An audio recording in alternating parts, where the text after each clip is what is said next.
Dance ஆடும்போது தொப்பப்பட்டு தனியா வந்தது. இங்க வந்து பார்க்கவும் எனக்கே அசிங்கமா இருக்கு. கிங்ஸ்லி தம்பி நானும் அக்கா தம்பி எனக்கு கூட தான் பிறக்கலாமே. என் மேல அன்பு வச்சா ரொம்ப பைத்தியக்காரத்தனமா இருப்பேன். நான் இயல்பா எப்படி இருக்குன்னா அப்படியே நீ ஏத்துக்கிறவங்கள தான் நான் ஏத்துப்பேன். என் நடிப்பை வந்து நான் ரொம்ப விக்கிறேன். இப்போ டான்ஸ் கிளாஸ் எடுக்கும்போது நீங்க வேற தீபாவை பார்க்கலாம். இதுமா இப்போ வந்து காஞ்சிபுரம் எஸ்எம்சிஸ்ல திடீர்னு திருவள்ளூர் போயிருந்தோம். எங்க வீட்டுக்காரரோட தங்கச்சி பொண்ணு 3வது பொண்ணு திடீர்னு பெரிய பிள்ளை ஆயிட்டா. அப்போ வந்து புடவை எடுக்கணும்னு போனோம். அப்போ பார்த்தா திடீர்னு 2000 ரூபாய்க்கு 3 புடவைட்டான். ஓகே. அந்தால இந்த ஒரு 4 புடவை கொஞ்சம் அப்ப அப்படி இப்படி எல்லாத்துக்கும் கொடுத்துட்டோம். மிச்ச புடவை அதுல கொடுத்தது போக மிச்சம். பரவாயில்ல, எனக்கு அது லாபமா தெரிஞ்சது. இதெல்லாம் எவ்வளவு இருக்குன்னு நினைக்கிறேன். அந்த புடவையில இருந்து ஒண்ணு உருவேன். எனக்கு பர்பிள் பிடிக்கும். இதெல்லாம் எவ்வளவு இருக்குன்னு நீ நினைக்கிற? இந்த புடவையோட மதிப்பு 500. 170 ரூபா. 170 ரூபாவா? எந்த கடை இது? டி நகர் இருக்குல்ல, டி நகரோடைய பின்னாடி சரவண பவன் ஹோட்டல் இருக்குல்ல, நேர ஆப்போசிட்ல குறிஞ்சி மலர் சில்க்ஸ்னு ஒரு கடை. பழைய பட்டு புடவைக்கெல்லாம் சாயம் போடுவாங்க. அவர் கடையில போனீங்கன்னா இந்த சுடிதார் எல்லாமே 350 ரூபா. எந்த சுடிதார் எடுத்தாலும் 350 ரூபா. சேலை எடுத்தா இது வந்து வித் பிளவுஸுங்கிறதுனால 170, இல்லைன்னா 130 150 நினைக்கிறேன்.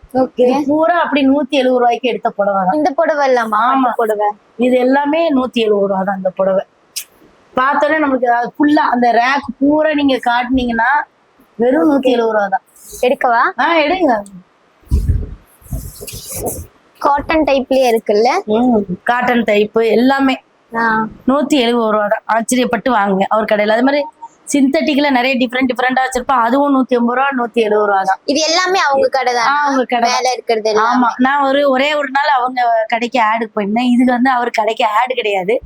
சரி, நிறைய பேர் கஷ்டப்பட்டவங்க இருப்பாங்க, நம்ம தெரிஞ்சா நம்ம சொல்லாமே, அதுக்காக தான். இப்போ நம்ம இதெல்லாம் வந்து வெளியில நம்ம அழகா கட்டிட்டு போகலாம். யாருக்குமே தெரியாது எவ்வளவுக்கு நீங்க வாங்கினீங்கன்னா கண்டுபிடிக்க முடியுமா? முடியாது. அது மாதிரி அவரு ஏதோ சொல்லுவாரு, பண்டுலாம் நாங்க எடுத்துட்டு வருவோம், அதனால நான் இந்த சீப்ல கொடுக்குறேன். இப்ப இந்த புடவைலாம் நீ கேட்டீங்கன்னா வெளியில எல்லாரும் என்ன நினைப்பாங்க, இதெல்லாம் என்ன ரேட்டோன்னு நினைப்பாங்க. அது மாதிரி இதெல்லாம் நீங்க ஒரு கல்யாண வீட்டுக்கு கட்டிட்டு போகலாம். சோ வந்து இதை வந்து கஷ்டப்பட்டவங்க யாராவது பாத்துக்கிட்டு இருந்தா அவங்க பயன்பெறணுங்கிற. இது வந்து விளம்பரம் கிடையாது. எனக்கு பர்சனலா நாங்க நிறைய விளம்பரம் பண்ணுவோம். பொதுவா நடிகைகள் நம்மளுக்கு அது தொழில், அதனால நம்மளுக்கு யாரு காசு கொடுக்குறாங்க நம்ம விளம்பரம் பண்ணுவோம். இது வந்து காசுக்காக நான் பண்ற விளம்பரம் கிடையாது. அது உண்மையா எனக்கு ரொம்ப மன திருப்தியா இருந்ததுனால நான் சொல்றேன். புடவை எல்லாமே சூப்பர் புடவை. அதனால அதுக்காக தான் அந்த கடை அட்ரஸோட சொல்றேன். நீங்க போய் வாங்குங்க அப்படின்னு சொல்றேன்னா அதுக்கு தகுதியான இடம் அப்படின்னு நினைக்கிறதுனாலதான் நான் சொல்றேன்.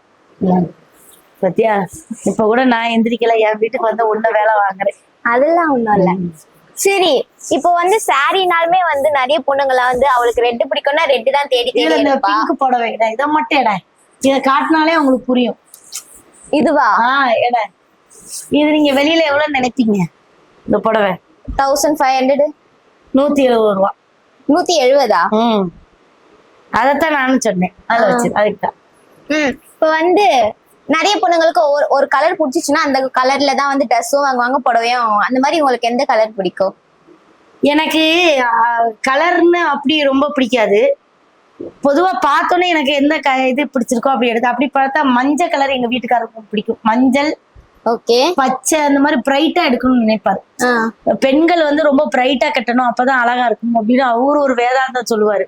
அதனால இந்த சிமெண்ட் கலரு இதெல்லாம் இப்போ ஃபேஷனா கட்டுறாங்கல்ல, அதெல்லாம் நான் சொல்லணும். இந்த பிள்ளைலாம் ட்ரெண்டிங்ல கெட்டது மாமான்னு தூக்குவேன். இப்படி என்னை பார்ப்பாங்க, சரின்ட்டு உடனே போட்டுருவேன்.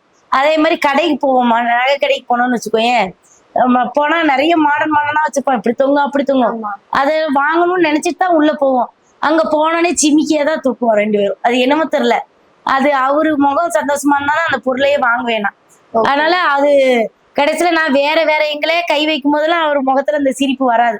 இன்னும் 1 லட்சம் ரூபாய் கொடுத்து வாங்கணும்லாமா. கடைசியில அந்த ஜிமிக்கியை நம்ம எடுத்தா தான் முகத்தை பார்த்தா கொஞ்சம் பிரகாசமாகும். அப்புறம் அந்த ஜிமிக்கிலே ஏதாவது வெரைட்டி போட்டு அது நம்ம கையில பட்ஜெட்டுக்கு தகுந்த எது வருதோ, எத்தனை அவ்வளவு ஜிமிக்கி தான் என்கிட்ட இருக்கிற பூரா. நானும் ஒவ்வொரு தடவையும் இந்த தடவையா வேற கம்மலை வாங்கி இங்கிருந்து கூட்டிகிட்டே போவேன்.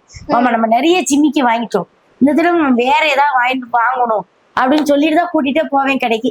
ஆனா அங்க கடைக்கு போன உடனே ஜிமிக்கியை தான் தூக்கிட்டு வந்துருவாங்க. அப்படி விதவிதமா என்கிட்ட தங்க ஜிமிக்கி தான்மா உண்டு. ஓகே. அடுத்ததா வந்து இப்போ இந்த ஆக்ட்ரஸ்ல வந்து ஒரு புடவை ஒரு நாளைக்கு கட்டிட்டாங்கன்னா திரும்ப கட்ட மாட்டேன் அப்படின்னு அப்படி இல்ல, நம்ம இல்லம்மா, நாங்கெல்லாம் நடுத்தரமான ஆட்கள். நாங்க ஆக்ட்ரஸ்னா நான் நினைச்சு பாக்குறது என்னோட தொழில். அதுக்கு வந்து நம்ம ஷூட்டிங் ஸ்பாட்ல நம்மளுக்கு ட்ரெஸ் கொடுத்துடுறாங்க, நடிக்கிற இடத்துல கொடுத்துருவாங்க. சில நேரம் கேட்டா அவங்களே கொடுப்பாங்க, கொண்டு வந்துருவேன். மத்தபடி இன்னும் ஒரு நாள் கட்டின புடவை இன்னொரு நாள் கட்ட மாட்டேன் அப்படி ஆட்கள்லாம் நாங்க கிடையாது. எந்த புடவைனாலும். ஆனா ஒண்ணு, என்கிட்ட இருந்து எக்ஸ்ட்ரா இருக்குன்னு தெரிஞ்சா நம்ம இவங்களுக்கு கொடுத்தா அது அவங்களுக்கு யூஸ் ஆகும்னா கொடுத்துருவேன். அப்படி இந்த புடவை கூட வாங்கினப்ப இது வரைக்கும் வச்சிருந்தேன். பாதி புடவை அப்படி எப்படி கொடுத்ததுல இப்ப மிச்சம் இவ்வளவுதான் இருக்கு. எங்க வீட்டுக்காருக்கே தெரியும். அது மாதிரி நான் ஒத்தையில எதுவுமே பயன்படுத்த மாட்டோம். சாப்பாடு இருந்தா கூட நம்மளும் சாப்பிடணும், நம்ம சுத்தி உள்ளவங்களும் சாப்பிடணும். நாங்க 2 பேரும் கிட்டத்தட்ட அதே அந்த ஒரு விஷயத்துல ஒற்றுமையா இருப்போம். அது மாதிரி அது அது ஆனா அவரு கொஞ்சம் ஏமாறக்கூடாதுன்னு நினைப்பாரு. ஆனா சில பேர் அதை ஏமாத்துறது. இப்ப எனக்கு ஒரு தடவை ஒரு பொண்ணு வந்துச்சு. எப்படின்னா, நம்ம ரொம்ப வேண்டியவங்களே அப்படி ஏமாத்திடுறாங்கம்மா. இன்னொன்னு, தெரியாத ஒரு பையன் திடீர்னு இந்த அம்மா சென்டிமெண்ட் வச்சு நிறைய எனக்கு இப்போ ஃபோன் வரும். ஏன்னா எங்க அம்மான்னு நான் சொல்றேன்ல ஒண்ணு, எங்க அம்மா ஆஸ்பத்திரியில ஒரு நாள் எங்க அம்மா இறந்து போயிட்டாங்கக்கா, நான் வந்து போறதுக்கே பைசா இல்லைன்னா டபக்குன்னு போட்டு விட்டேன், அவ்வளவுதான். அதுக்கப்புறம் அந்த பையனை கண்டுபிடிக்க முடியல. இன்னொரு இப்படி அம்மான்னு சொல்லி 2-3 தடவை எங்க வீட்டுக்காரர் சொல்லிட்டாரு, இந்த மாதிரி காசு அனுப்புற வேலை வச்சுக்கிட்டா சத்தாட்டாம இருன்ட்டு. இப்போ ஆனா அந்த டைம்ல அது உண்மையா பொய்யா சிலரும் நினைப்பாங்க. உண்மையா இருந்தா சரி, இந்த தீபா கிட்ட உதவி கிட்ட அது செய்யலையே அப்படின்னு அவங்க வருத்தப்படுவான். பொய்யா இருந்தா நான் ஏமாந்துட்டேன்னு நான் வருத்தப்படுறேன். அதனால வந்து அது அவங்கள கண்டுபிடிக்க முடிய மாட்டேங்குது. சோ அதனால இப்போ கொஞ்சம் நம்ம அது வந்து எப்படின்னா, அதுக்கு புகழ் ஒரு ஐடியா சொன்னாப்ல, புகழ் தம்பியோட ஒரு படம் நினைச்சேக்கா, அப்படி போட்டு விட்டுறாத உடனே, அப்படி நீ செய்யணும் நானும் செய்யறேன் பாரு அப்படின்னு சொல்லிட்டு அவன் ஒரு ஐடியா சொன்னான். என்னன்னா, அந்த ஹாஸ்பிட்டல்னா இந்த ஹாஸ்பிட்டல், அந்த இதை அனுப்ப சொல்லு, அதுலயே டீட்டெயிலா எல்லாம் வந்துடும். அப்ப நம்ம வந்து அதை பார்த்துட்டு உண்மைனா அந்த ஹாஸ்பிட்டல்லே கட்டிடலாம். ஆம்புலன்ஸுக்குன்னு கேக்குறாங்க, ஆம்புலன்ஸ்ல தூக்கிட்டு வரக்குன்னா நீ ஏன் அந்த பையன் காசுக்கு அவன் குடிச்சிட்டு அடிச்சானா அந்த காசு நீ 3000 ரூபாய் சம்பாதிச்சு வேஸ்ட் தானே அது அன்னைக்கு அப்படின்னு அவன் ஒரு ஐடியா இப்ப சொல்லி கொடுத்தேன். இப்ப சொன்னேன், அவன் சொல்லியிருக்கான். அதனால இனிமேல் யாராவது நமக்கு போன் பண்ணா இந்த மாதிரி ஒரு கடை பிடிக்கணும் அப்படின்னு நினைச்சிருக்கேன். ஆனா என்னால என்ன முடியுமோ அதை வந்து நம்ம செய்யணும். நிறைய போன் வரும் சில நேரம் எனக்கு, ஆனா எல்லாருக்கும் என்னால செய்ய முடியலம்மா. அதையும் நம்ம ஓப்பனா ஒத்துக்கிடணும். என்னால முடிஞ்சதை நம்ம பண்ணுவோம், முடியலைன்னா என்னால முடியாது அப்படின்னு நானே சொல்லிடுவேன். ஓகே. இதுல உங்களோட ஃபேவரட் சாரி எது?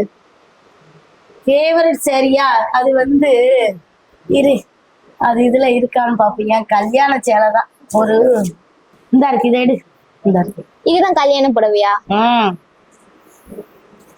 இதுதான் என் கல்யாண சேலை. எங்க வீட்டுக்காரருக்கு எனக்கு முதல்ல ஒரு மெரூன் கலர்ல, அது வந்து எங்க ஊர்ல பூ வைக்கிற விழான்னு ஒண்ணு நடத்துவாங்க. ஆமா. அப்ப வந்து அதுதான் வந்து பட்டு கட்டுறதுன்னு பேர் அதுக்கு. அப்ப வர்றப்ப மெரூன் கலர்ல ஒரு சேலை வாங்கிட்டு வந்திருந்தாரு. அது எனக்கு பிடிச்சிருந்தது. இது எனக்கு பிடிக்கலன்னு நான் சத்தம் போடுவேன் அப்பப்ப. ஆனா எல்லாருக்கும் கல்யாண சேலை சென்டிமெண்ட்டுங்கிறதுனால எனக்கு வந்து சேலை ஒரு கலர்ல இருக்கணும், பார்டர் ஒரு கலர்ல இருக்கும். அது ரொம்ப பிடிக்கும். அது வந்து தர்மாவரம் பட்டுல நிறைய இருக்கும். மிந்தி நாங்க உடுக்கிற காலத்துல வந்து சேலை வந்து ஒரு மாதிரி டல்லா இருக்கும், பார்டர் பளிச்சுன்னு தூக்கி விடும். இப்ப என்ன பண்ற, சேலையும் பார்டர் ஒரே கலர்ல இருக்கு, சேலை வந்து பிரைட்டா இருக்கு, பார்டர் டல்லா இருக்கு. அது எனக்கு பிடிக்க மாட்டேங்குது. அது நிறைய கலர் எடுப்பேன், அந்த பார்டரை வச்சோட கீழே வச்சிருவேன். அது மாதிரி எனக்கு வந்து பார்டர் வந்து பளிச்சுன்னு தான் இருக்குல்ல, இப்ப இந்த ஆரஞ்சு இது பாரு பளிச்சுன்னு இருக்கா, இந்த மாதிரி உடுக்கதான் நான் ஆசைப்படுவேன். சேலை ஒரு கலர்ல இருக்கணும், பார்டர் ஒரு கலர்ல இருக்கணும், எனக்கு அது ஒரு ஆசை. அப்புறம் இப்ப எனக்கு இந்த சேலை சரியா கெட்ட வர மாட்டேங்க. எங்க போனாலும் அந்த சேலை வந்து எனக்கு சரியா இடுப்புல ஊதிட்டே போதா, இடுப்புல இருந்து வலிக்கு போயிருது. இந்த சுடிதாரா தச்சு போடலான்னு ஒரு ஐடியால இருக்கேன். அதுக்கு ஒரு பிள்ளைகிட்ட ஒரு 4 சேலை கொடுத்து தச்சு தாமா 4 வருஷமா சொல்லிட்டு தச்சு இருக்கா. அது மாதிரி நம்ம கொஞ்சம் சுடிதாருக்கு மாறலாம். 4 வருஷமா தச்சு கொடுக்கலையா? அவ தைப்பா, மெதுவா தைப்பா. அது ஒரு விளையாட்டு பிள்ளை. நான் அதனால இவங்க வந்து ஒரு சுடிதார் மாதிரி மாறலாம், சேலைய பூரா சுடிதாரா தச்சு போட்டுக்கலாம் அப்படின்ட்டு ஒரு ஐடியால இருக்கேன். எங்க போனாலும் தீபாக்கா டான்ஸ் ஆடுங்கன்றான். டான்ஸ் ஆடும்போது தொப்பா பட்டு தனியா வந்தது, இங்க வந்து பார்க்கவும் எனக்கே அசிங்கமா இருக்கு. அதனால இனிமே கொஞ்சம் சுடிதார் போட்டுக்கலாம் அப்படின்னு. ஏன்னா வயசாயிட்டுமா எனக்கு. முந்தி மாதிரி சேலையெல்லாம் கட்டி அதை பாதுகாப்பு. இங்கே எனக்கு சேலை கிட்ட தெரியாது, அப்பவுமே அங்கிட்டு ஒரு தடவை காலேஜ்ல போய் சேலை கலந்து விழுந்துருச்சு. பின்னாடி நாதசுர ஸ்டூடெண்ட் ஒரு பையன் ஓடி அக்கா உங்க சேலை அப்பா அக்கால தீபா சேலை வந்து கிளண்டுருச்சு. அப்புறம் எடுத்து சொல்லிட்டேன். இப்படியெல்லாம் இருந்த காலங்கள்லாம் உண்டு. ஓகே. ஆமா, எனக்கு எதுவுமே பெருசா அப்ப பிள்ளைகளுக்கு செல்லணும் ஃப்ரெண்ட்ஸ் எல்லாம் சேர்ந்து சேலை கட்டி விடுவாள் எனக்கு. அழகழகா கெட்டி என்னைய வந்து எங்க அம்மா அழகு பார்த்ததை விட எங்க ஃப்ரெண்ட்ஸ் அழகா அழகு பார்த்தாங்க.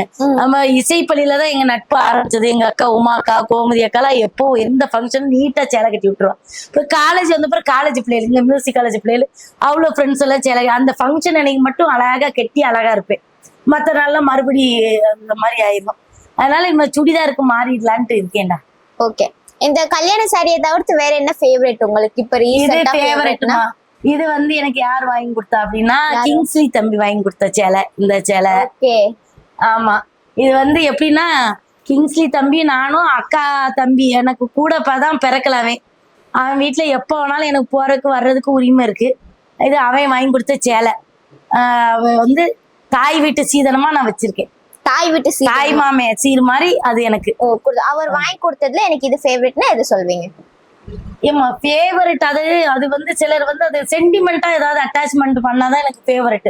ஒரு டிசைன் அழகா இருக்கும்ல, நான் எந்த சேலையுமே வந்து நான் சென்டிமெண்ட்டுக்குள்ள கொண்டு போக மாட்டேன். நான் ரொம்ப உணர்வு சார்ந்தவள். அதனால எனக்கு வந்து நான் ரொம்ப சென்டிமெண்ட் ஃபெல்லோனா பைத்தியக்காரி. என் மேல அன்பு வச்சா ரொம்ப பைத்தியக்காரத்தனமா இருப்பேன். அந்த மாதிரி ஒரு கேரக்டர். எனக்கு வந்து இந்த வெளி தோற்றத்தை பார்த்து இந்த சேலை அழகா இருக்கே இதை எங்க கட்டினானே, நான் சேலை கட்டி அழகா ட்ரெஸ் பண்ணி தான் ஒரு கல்யாண வீட்டுக்கு போனா எனக்கு மரியாதைன்னா அந்த கல்யாண வீட்டுக்கே விரும்ப மாட்டேன். நான் இயல்பா எப்படி இருக்குன்னா அப்படியே நீ ஏத்துக்கிறவங்கள தான் நான் ஏத்துப்பேன். இந்த சேலையெல்லாம் நான் அழகுக்காக கெட்டுறது இல்ல, சேலை கெட்டணும் அதுக்காக கெட்டுறேன். இதுல இருந்து சென்டிமெண்டோ இதுவோ இந்த வருஷம் சேலை எல்லாரும் தீபாவளிக்கு நானும் சேலை கேட்பேன். தீபாவளிக்கு எனக்கு சேலை வேணும் எல்லா பொம்பளை மாதிரி அடம் பிடிப்பேன். ஆனா நான் கெட்டினதே கிடையாது. ஏன் கெட்டவே மாட்டேன். ஏதாவது ஒண்ணு அப்பதான் போட்டிருப்பேன். அவர் சொல்லுவாரு தீபாவளிக்கு தானே எடுத்து கொடுத்தேன், கெட்டினா என்ன அப்படிம்பாரு. அவரு ஆசைப்படுவாரு. ஆனா எனக்கு கெட்டினதே கிடையாது. ஆனா இனிமே கெட்டணும் சுடிதார் மாதிரி கெட்டி எல்லாத்தையும். அக்கா தீபாவளிக்கு சேலை கட்டலன்னு எப்படி? அது கரெக்ட் தாமா. எங்க அம்மா சொல்லுவா தீபாவளி அன்னைக்கு தான் நான் பிறந்தேன்பா. ஓ ஆமா, அதனால தீபான்னு ஆமா. அன்னைக்கு கடையெல்லாம் அடைச்சிட்டாங்களாம். ஒரு சுக்கு காப்பி கிடைக்கிறதுக்கு உங்க அப்பா தெருவா அலைஞ்சாரு அப்படின்னு சொல்லுவா. அவனு எங்க அம்மா சொல்லும் போது அதெல்லாம் சொல்லுவா. இந்த இது எனக்கு ரொம்ப பிடிக்குமா பிளவுஸ். பிளவுஸா? இது எனக்கு ஒருத்தவங்க கிஃப்ட் பண்ணாங்க இந்த பிளவுஸ்.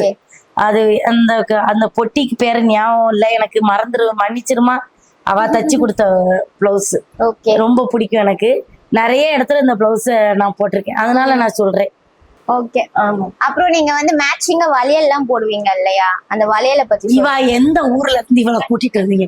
நான் சொல்றேன், நான் வந்து சேலையே ரொம்ப அழகு பார்க்க. வளையல் நார்மலா வளையல் போடுறது, இந்த சேலைக்கு இந்த வளையல் தான், இதுக்கு இந்த கிளிப்பு தான் அப்படின்னு நான் போடுறதே கிடையாதுப்பா.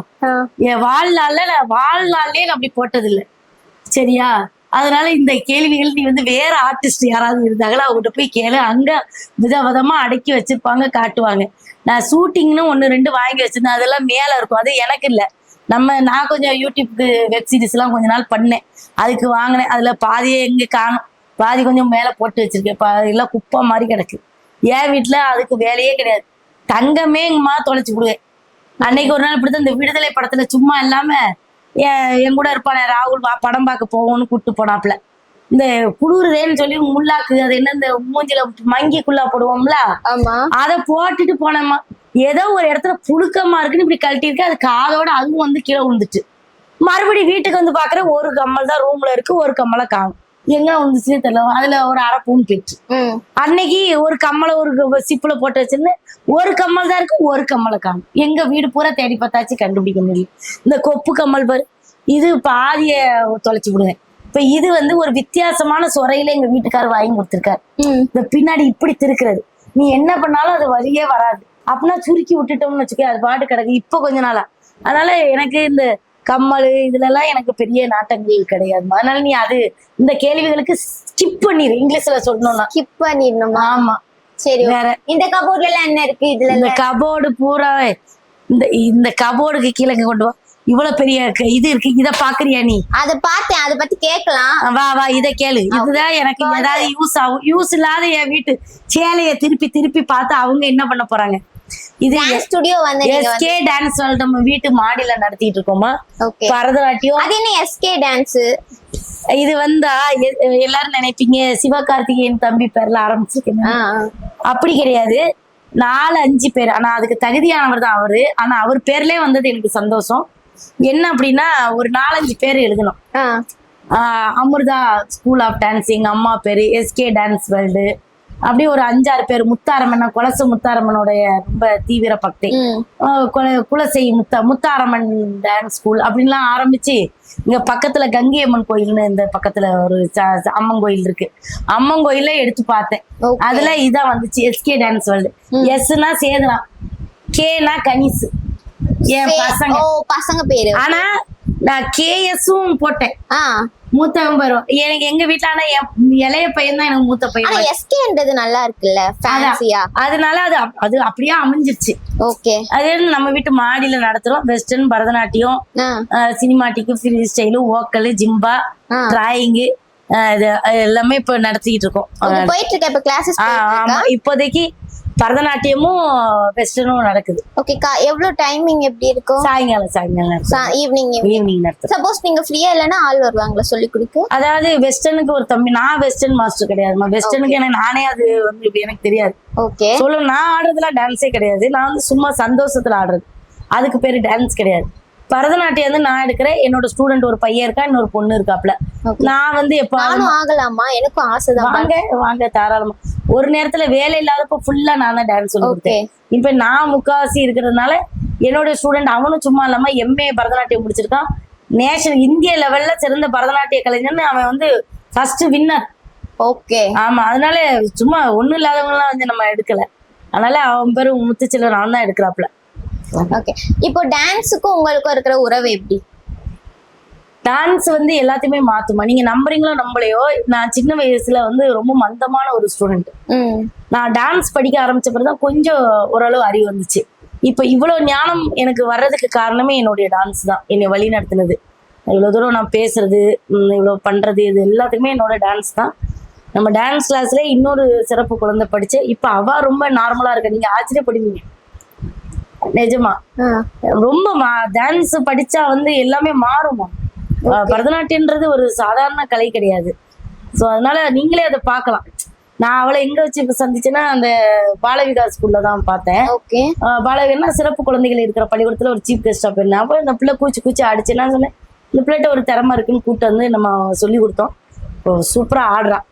அது ஆடுறது தாண்டி பயங்கர மெச்சூர்டா இருக்கா. இப்போ நீங்க அந்த நடவடிக்கையை பார்க்கும் பொழுது ரொம்ப ஆச்சரியப்படுங்க. அப்போ டான்ஸ் இப்படி மாத்துமா அப்படின்றது எனக்கு உணர்ந்ததை விட இப்ப நம்ம அடுத்தது ஒரு ஜெனரேஷன் உருவாகும் போது நான் அதை நம்புறேன். ஓகே. ஆக்டிங் டான்ஸ்ல நீங்க எதை சூஸ் பண்ணுவீங்க? சோறு போடுறதா, டான்ஸ் கிடையாது. ஓகே. ஆக்டிங். ஏன்னா இதை வந்து நான் என்னைக்குமே வித்ததே கிடையாது என் கலையை. ஆனா என் நடிப்பை வந்து நான் ரொம்ப விக்கிறேன். இப்போ ஒரு காலத்துல ஆசைப்பட்டு தான் உள்ள வந்தேன். ஆனா இப்ப நம்ம ஃப்ரீயா இருக்கும் நடிச்சு கொடுக்கறது இல்லைல்ல, அது வந்து தொழில் ஆயிடுச்சு. இது வந்து அப்படி கிடையாது. இதுல வந்து நான் வந்து கிளாஸ், அதாவது அப்பா இல்லாத குழந்தைங்க, கவர்மெண்ட் ஸ்கூல்ல படிக்கிற பிள்ளைங்க, இந்த ஏரியா நான் சொல்லி கொடுக்கறது வந்து வேப்பம்பட்டு. நல்லா கேட்டுக்கங்க, வேப்பம்பட்டு. நான் எல்லா இடத்துலயுமே பரதநாட்டியம் ப்ரோக்ராம் நடத்த போகும்போது மைக்ல சொல்ற ஒரே விஷயம் தான், வேப்பம்பட்டு மாவட்டத்துல நாங்க சரஸ்வதி நகர்ல மாடியில சொல்லித்தரோம். பரதநாட்டியத்துல இந்த சலுகைகள் இருக்கு. அப்பா இல்லாத குழந்தைங்க, ரொம்ப வறுமை கோட்டுக்கு கீழே இருக்கிற குழந்தைங்க, இதனால லைஃப் மாறும்னா அதுக்கு நான் வந்து பேமெண்ட் ஃபீஸ் வாங்க மாட்டேன் அந்த பிள்ளைங்க. இப்போ சொல்லி கொடுக்கும் போது சரியா தெரியலன்னு அடிச்சுலாம் சொல்லி கொடுப்பீங்களா? அடிக்கலாம் மாட்டேம்மா. ஓகே. சில நேரம் அதாவது நான் வந்து இந்த காசு கொடுத்து வாங்குற பிள்ளைகளை நான் திட்டவே மாட்டேன். ஏன்னா அவங்களுக்கு வந்து என்னன்னா இது வந்து ஒரு பார்ட். அவங்க வந்து படிப்பாங்க, 4 நாள் கழிச்சு அவங்க இல்லை நாங்க 10th படிக்கிறோம் அப்படின்னு போயிடுவாங்க. அவங்கள நான் ரொம்ப காயப்படுத்த மாட்டேன். ஜாலியா இருப்பேன், ஜாலியாவே சொல்லி கொடுப்போம். கொஞ்சம் கஷ்டமும் இருக்கும். அது ஃபீஸ் கட்டுறவங்க நாளைக்கு அந்த பிள்ளைகளுக்கும் அது சோறு பண்ணும். ஆனா இதுதான் தொழில்னு வந்துட்டு இந்த சின்சியாரிட்டி தெரியலன்னா நான் ரொம்ப டென்ஷன் ஆயிருக்கும். அந்த பிள்ளைகளும் பயங்கரமா திட்டுவேன். இதுதான் உனக்கு சோறு போடும், பட்டி கால் வெளிச்ச பரவாயில்ல, அழுதுட்டே ஆடு. அதெல்லாம் வச்சிருக்கேன் குடும்பக்காரி நான். அந்த விஷயத்துல டான்ஸ் கிளாஸ் எடுக்கும்போது நீங்க வேற தீபாவை பார்க்கலாம். கிளாஸ் எடுக்கும்போது நீங்க வேற நீங்க இதுதான் எனக்கு தெரியல எப்படி நான் யாருன்னே எனக்கு தெரியாதுன்னா டான்ஸ் கிளாஸ் எடுக்கும்போது நீங்க இன்னொரு தீபாவை பார்க்கலாம்.